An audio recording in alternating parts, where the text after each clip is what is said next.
잠을 잘 때 코를 심하게 고는 사람을 정말 흔하게 찾아볼 수 있죠. 그 코골이를 하는 사람이 바로 나일 수도 있고요. 그런데 코를 고는 사람이 많다 보니까 이 증상 자체가 심각하다고 생각하시는 분들 그리 많지 않습니다. 하지만 경우에 따라서는 수면 무호흡증으로 이어질 수도 있고 또 자칫 위험한 경우가 발생할 수도 있다라고 하는데요. 그렇다면 코골이와 수면 무호흡은 어떠한 연관이 있고 또 어떻게 치료해야 하는 걸까요? 그 궁금증 풀어주시기 위해서 명지병원 이비인후과 송창은 교수님 나와주셨습니다. 교수님 안녕하세요. 네, 안녕하세요. 예, 반갑습니다. 네. 저희가 이번에는 이비인후과 교수님을 모시고 또 이야기를 나눠볼 텐데요. 교수님, 오늘의 주제가 이 코골이와 수면 무호흡이잖아요. 네. 예. 이 코골이와 수면 무호흡, 우선 기본 개념부터 조금 여쭤볼게요. 어떠한 것들인가요? 네, 코골이는 수면 중에 우리가 들여 마신 공기가 다양한 원인으로 좁아진 기도를 통과하면서 코, 입천장, 목젖, 편도, 혀, 그리고 후두 등의 부위에서 진동을 일으켜서 발생하는 호흡성 잡음입니다. 네. 그래서 이 부분 그 코와 목의 어느 부위든지 좁아지면 진동을 일으켜서 코골이를 발생을 시킬 수 있는데요. 가장 흔하게 원인이 되는 부위는 목젖 그리고 목젖 주위에 있는 연구개입니다. 네, 그래서 우리가 숨을 들여 마셔서 기도가 좁아져도 정상적으로 공기가 폐까지 전달이 되면은 무호흡은 발생하지 않는데요. 이 네. 좁아진 기도가 더욱 좁아져서 일시적으로 폐쇄가 일어나게 되면 호흡이 완전히 정지가 되고 이 현상을 우리가 무호흡이라고 합니다. 오, 이 숨길이 일시적으로 폐쇄돼 호흡이 정지한다. 생각만으로도 굉장히 조금 무서워지는데요. 네. 그러면요, 교수님, 이 수면 무호흡은 대체 왜 발생하는 걸까요? 네, 이제 수면 무호흡, 그 중에서도 기도가 폐쇄돼서 발생하는 폐쇄성 수면 무호흡이 어떤 원리로 생기는지 말씀드리겠습니다. 네. 우리가 숨을 들여 마신다라고 하는 거는 폐가 확장이 되면서 기도에 음압이 발생하고 그 음압을 따라서 코와 목을 통해서 공기가 들어오는 건데요. 말하자면은 그 진공청소기의 원리와도 비슷합니다. 그렇지만 그 진공청소기는 대롱이 단단한 반면에 우리 기도는 기도벽을 근육들이 이루고 있는데요. 이 근육들은 단단하지가 못하죠. 그래서 이거 음압이 걸린 상태로 빨아들인다는 것은 쉽게 얘기해서 빨대나 고무로 된 튜브 한쪽을 막고 반대쪽 끝을 들여 마실 때 이 빨대가 찌그러지는 것처럼 기도가 폐쇄되는 게 있는데 이런 게 폐쇄성 무호흡이 발생하는 원리가 되겠습니다. 예. 그러면요, 이 코골이와 수면 무호흡, 이 두 가지 질환은 어떠한 연관이 있나요? 네, 이제 기도가 좁아지는 원리가 그 목과 코에 기도를 이루는 근육들이 어느 정도 긴장을 유지하면서 탄탄하게 받쳐줘야 되는데 이 긴장도가 떨어지면서 이완이 돼서 좁아지는 게 이제 코골이 그리고 심해지면 수면 무호흡인데요. 네. 그렇기 때문에 코골이보다 조금 더 심한 단계, 다음 단계가 무호흡이다 이렇게 생각할 수도 있고요. 네. 또 거꾸로 얘기해서 그 수면 무호흡 환자들 대부분은 무호흡이 발생하기 직전에 굉장히 심하게 코를 골게 됩니다. 그러나 일부에 있어서는 코골이만 있고 무호흡은 없는 경우도 있고 반대로 무호흡이 있는데 코골이가 없기 때문에 내가 무호흡이 있다 없다를 전혀 모르고 지내시는 분들도 계시죠. 네. 이 주변을 보면요, 이 나이 드신 조금 아버님들, 이 코골이로 고생하시는 분들 굉장히 많잖아요. 네. 이 코골이가 혹시 나이와도 조금 연관이 있나요? 네, 아무래도 깊은 연관성이 있습니다. 네. 우리가 코골이와 수면 무호흡이 발생하는 게 결국은 기도벽을 이루는 근육들이 더 말랑말랑해져서 자꾸 좁아진다라고 말씀을 드렸는데요. 네. 정상적인 노화 과정에서 이 근육들의 긴장도가 떨어지고 쉽게 이완이 되는 현상이 있기 때문에 아무래도 나이가 들수록 코골이와 수면 무호흡이 더 많이 발생할 수밖에 없죠. 또 그 여성의 경우에는 폐경기 이후에는 그 호르몬의 변화가 생기기 때문에 이것이 그 수면 무호흡을 더 악화시키는 요인으로 작용을 하기도 합니다.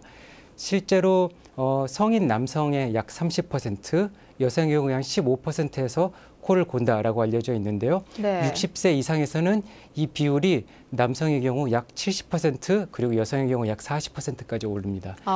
네, 좀 아이들은 조금 다른데요. 아이들 경우에는 코골이는 약 10% 그리고 수면 무호흡은 약 2%에서 발생하는 걸로 알려져 있어요. 예.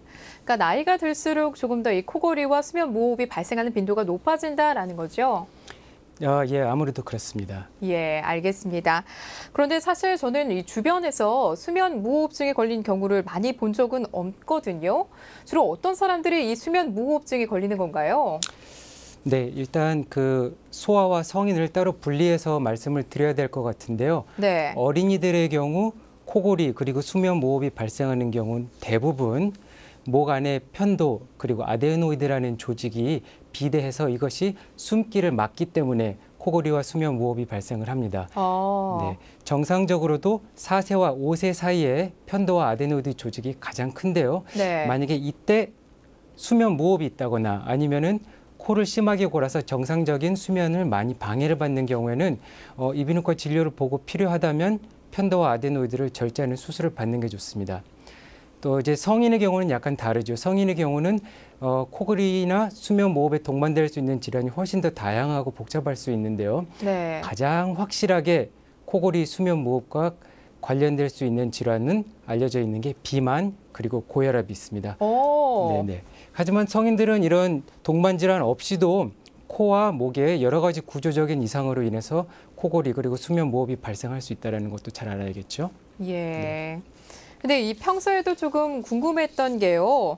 코골이와 수면 무호흡이 왜 생기는가 하는 부분이었어요. 네. 어디선가 이 코에 문제가 생기면 이 코골이가 조금 더 잘 발생한다라고 들었거든요. 정말인가요? 네, 일부는 맞고 일부는 조금 보충 설명이 필요할 것 같은데요. 네.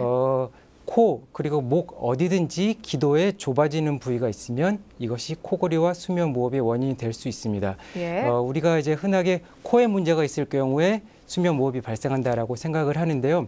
실제로 코에 문제가 있어서 수면 무호흡이 발생하거나 코골이를 일으키는 경우는 약 20% 정도로 생각을 할 수 있고요. 네. 나머지 80%는 코보다는 목의 구조적인 이상이 기여를 한다라고 우리가 생각하시면 되겠습니다. 그렇군요. 네.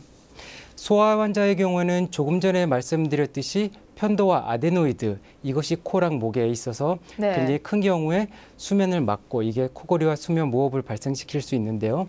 성인에 있어서는 이거보다 조금 더 복잡한 구조물들이 코골이와 수면 무호흡의 원인을 될 수가 있습니다. 그렇군요. 네.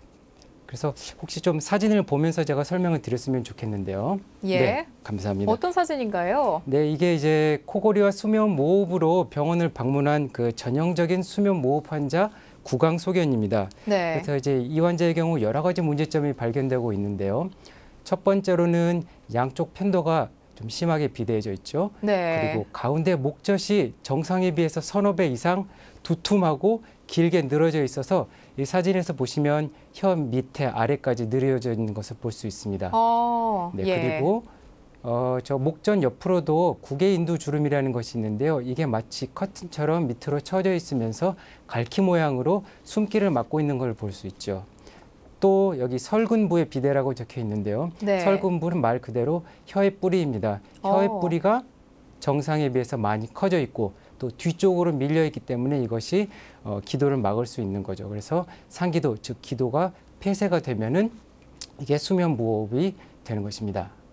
또 코에 이상이 있어가지고도 우리가 그 코골이나 수면 무호흡에 기여를 할 수 있는데요. 네. 이 세 사진이 이제 대표적인 예가 되겠습니다. 좌측 상단에 보시면 이건 이제 전형적인 알레르기 비염 환자가 오래된 코 소견입니다. 그래서 양쪽이 동그랗게 보이는 것이 하비갑계라고 하는 조직인데요. 네. 이것이 굉장하게 비대해져 있으면서 코를 많이 막고 있죠. 네. 그 오른쪽에 위에 보이시는 사진은 이제 우리가 물혹이라고도 하는데 코에 폴립이 결국 자라서 비강을 막고 있는 소견입니다. 아래쪽 사진은 가운데 코 칸막이뼈, 우리 흔히가 비중격이라고 얘기를 하는데요. 이 네. 비중격이 한쪽으로 휘어져 있거나 꺾여 있으면서 코로 숨 쉬는 것을 방해하는 이런 소견들입니다. 그래서 지금까지 보신 이런 목의 여러 가지 이상 소견 그리고 코에 문제들 있는 경우에 모두 다 수술로 교정 가능한 것들이거든요. 그렇기 때문에 우리가 이비인후과적인 진료를 먼저 봐야 되는 이유가 되겠습니다. 그렇군요. 네. 그러면요, 흔히들 이 피곤하면 코를 더 심하게 고시는 분들 있잖아요. 네. 그런 경우에는 이제 앞서 말씀하신 이 구조적인 문제와는 조금 상관이 없지 않을까 싶거든요. 이런 분들은 어떤가요?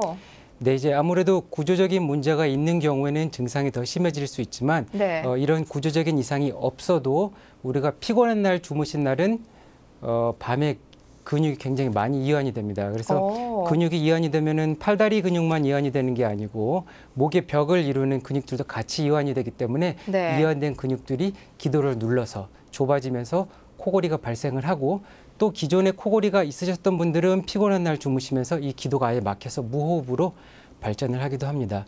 뭐 이제 비슷한 예로 술을 드신 날 코를 많이 곤다, 무호흡이 생겼다라고 하시는 분들이 계시는데요. 네. 이것도 마찬가지죠. 우리가 그 술에 들어있는 알코올 성분이 근육을 이완시키는 작용을 하기 때문에 목에 있는 근육이 더 이완이 되면서 자면서 코골이가 발생을 하거나 기존의 코골이가 악화되어서 수면 무호흡으로 이렇게 발전을 할 수가 있는 것입니다.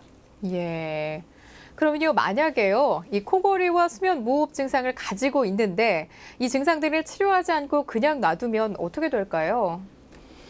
네, 이제 저희가 코골이나 수면 무호흡으로 병원을 방문하는 분들 보면은 본인이 자발적으로 오는 경우는 별로 없고요. 네. 이 코 고는 소리가 굉장히 크기 때문에 가족들의 권유로 내지는 가족들의 손에 이끌려서 병원을 방문하는 경우가 훨씬 많습니다. 네. 그런데 이제 우리가 그 코골이와 수면 무호흡을 치료해야 되는 이유는 단지 이게 큰 소리를 만들기 때문에 가족들의 피해를 줘서 라기보다는 본인 건강에 굉장히 여러 가지 악영향을 미칠 수 있습니다. 그래서 이 악영향이라고 하는 것은 단기적으로는 여러 가지 자각 증상이 있을 수 있고요.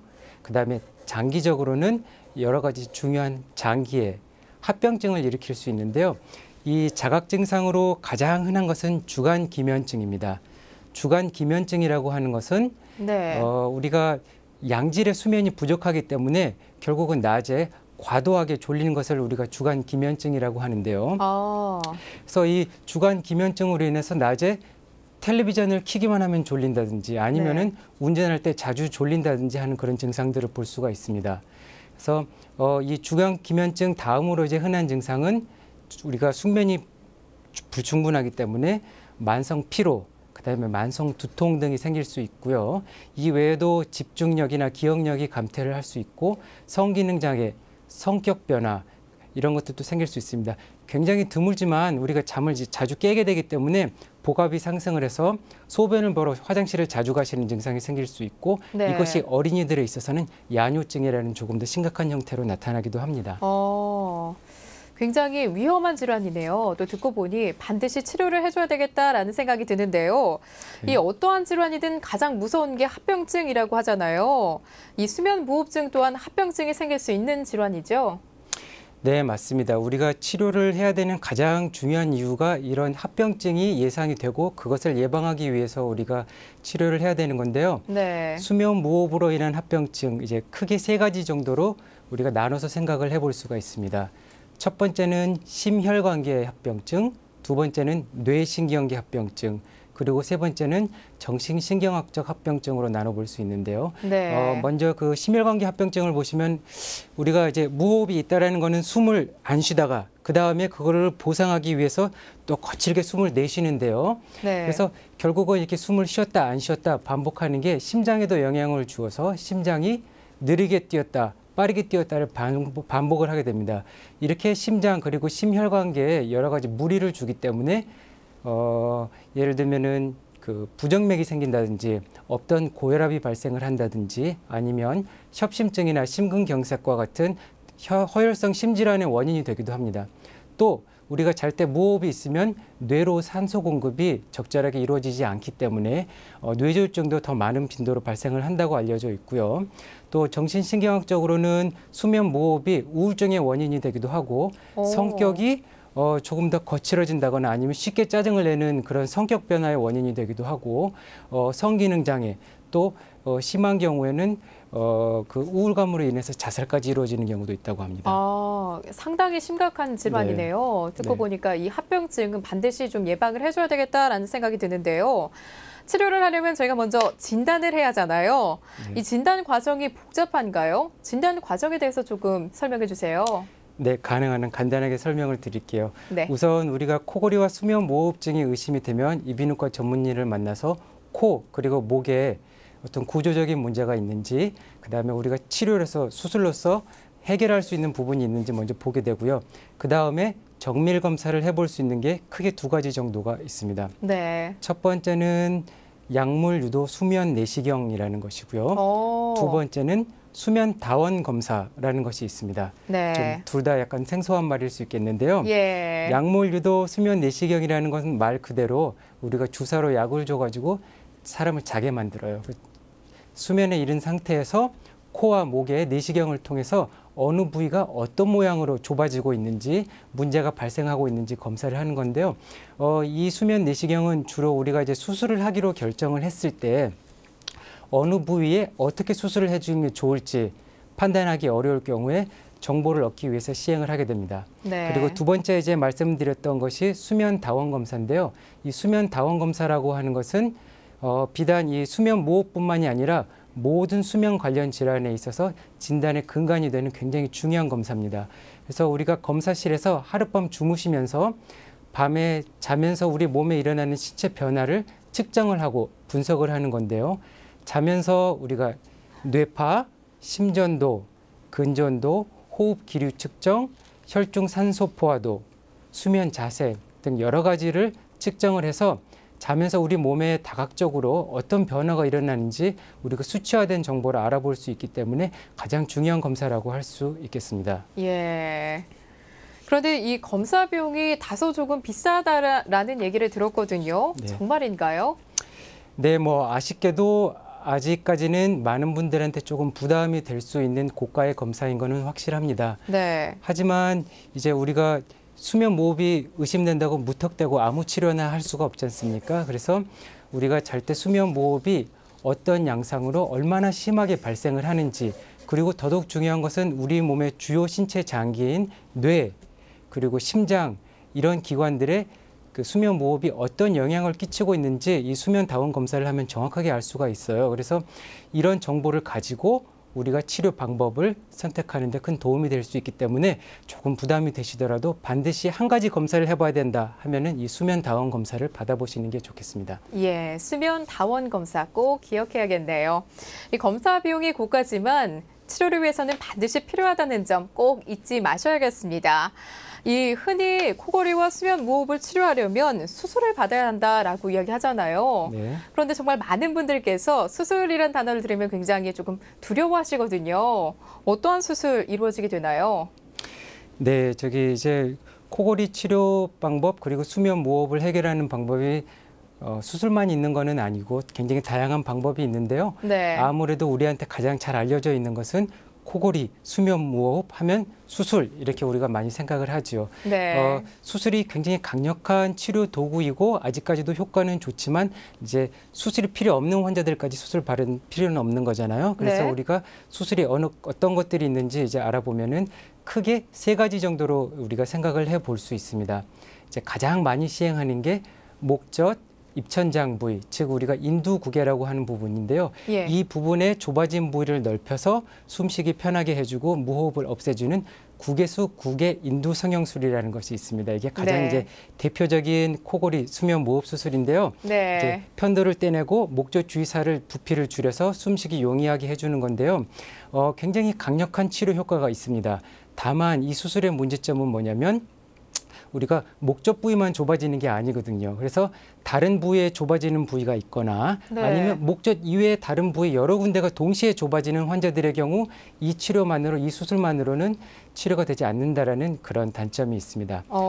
네, 두 번째 수술 방법은 우리가 혀 뿌리 그리고 턱뼈를 앞으로 당겨주는 수술인데요. 이름으로 인해서 혀 뒤쪽에 숨쉬는 공간을 넓혀주는 수술이 있습니다. 그리고 이제 마지막으로는 코에 대한 수술인데요.